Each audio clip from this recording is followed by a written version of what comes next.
So yeah, it's a lot of work in the floor right there. A lot of materials. Just to get to this point right here. What I call the rough end work. So this is where the major body work has been done. We've gone from kind of the square one where we had it just primed over bare metal and kind of the original paint that was left.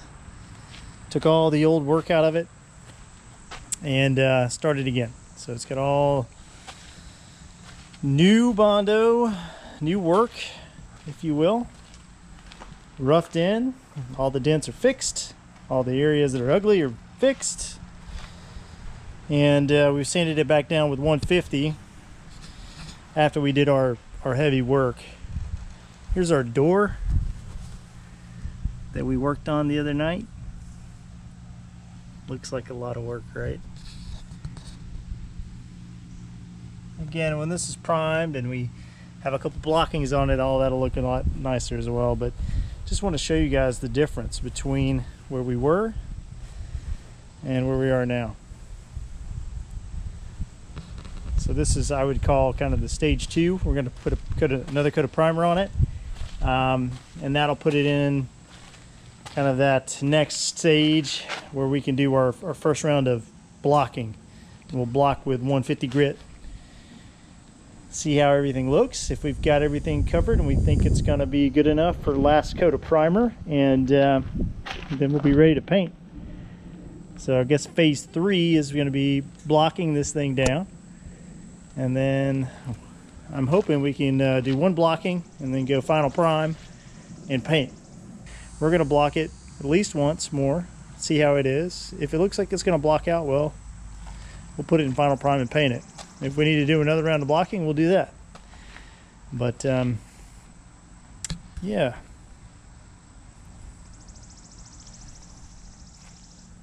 A little bit of work. We've got a little further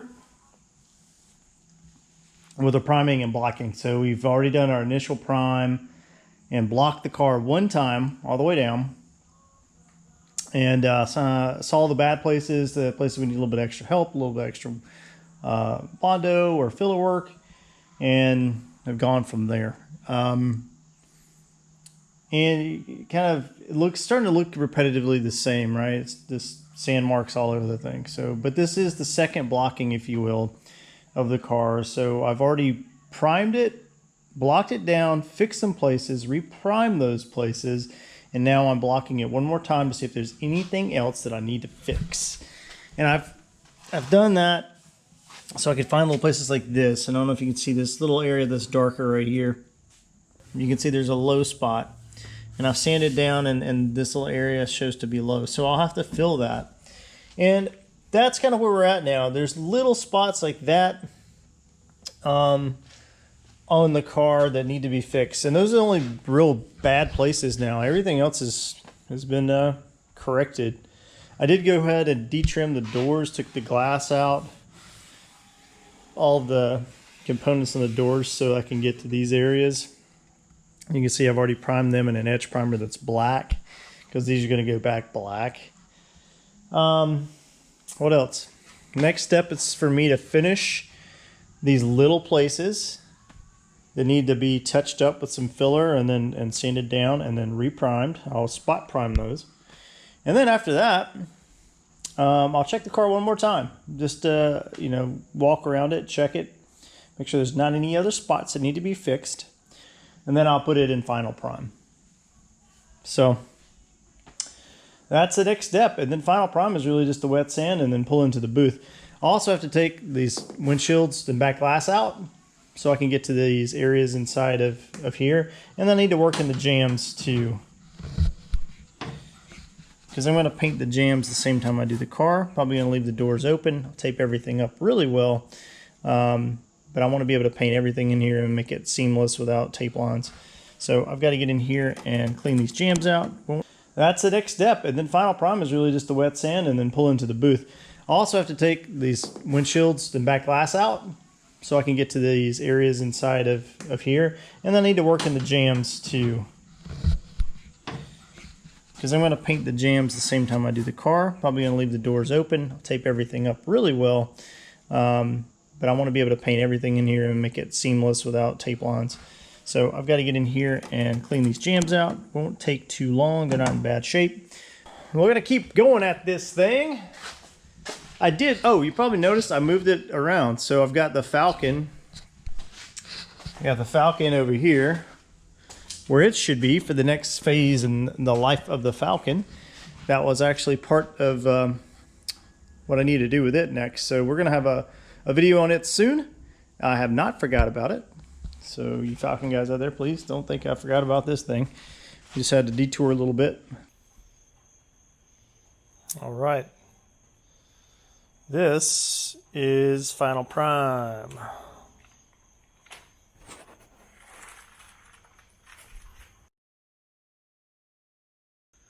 Next step is to do some wet sanding and get this thing ready to paint.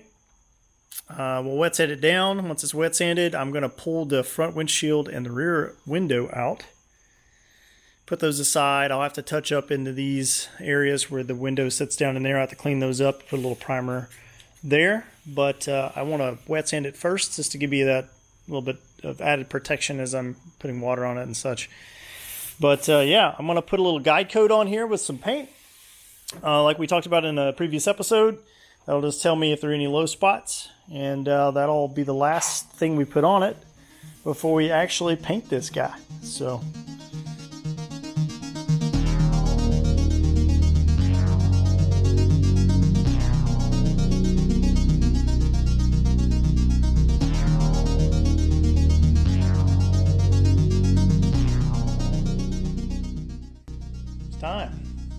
time to paint this thing. Show what I got. So here she is, the old 6.3. We got her in the paint booth, and got her wet sanded down. Got the jambs sanded down and ready to shoot. We've got back glass, all the glass taken out of the car. The hood and the deck lid are off. And we've got her up on stands so we can get down to business.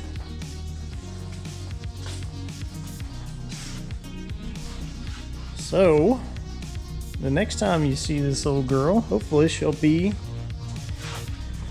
a different color or two. So I got a couple of hours of taping and cleaning and prepping for the final walk around before we pull the trigger. But today's the day. Let's see what happens.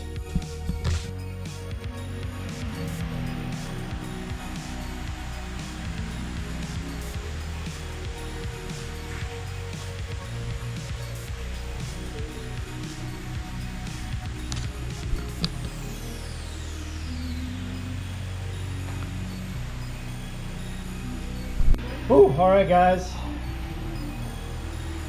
Got the base coat on. Looks pretty good. I'm digging this color.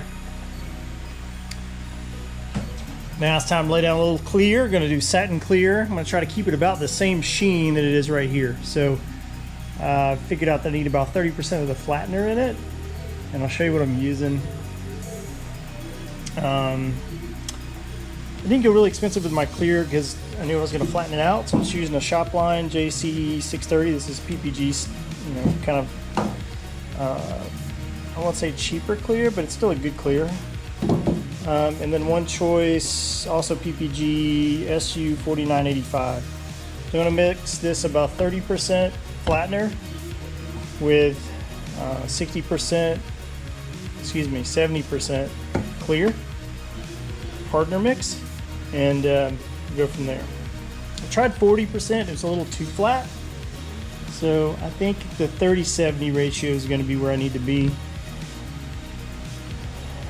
And yeah, here we go.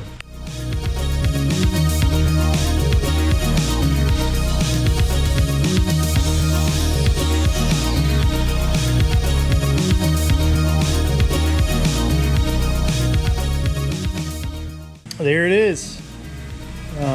Satin clear You could already tell that it started to, the sheen started to kind of fade off a little bit and turn more into a flat. Still got a little shine to it right now. Man, I'm digging this color. I hope it looks good outside. It was not easy to paint.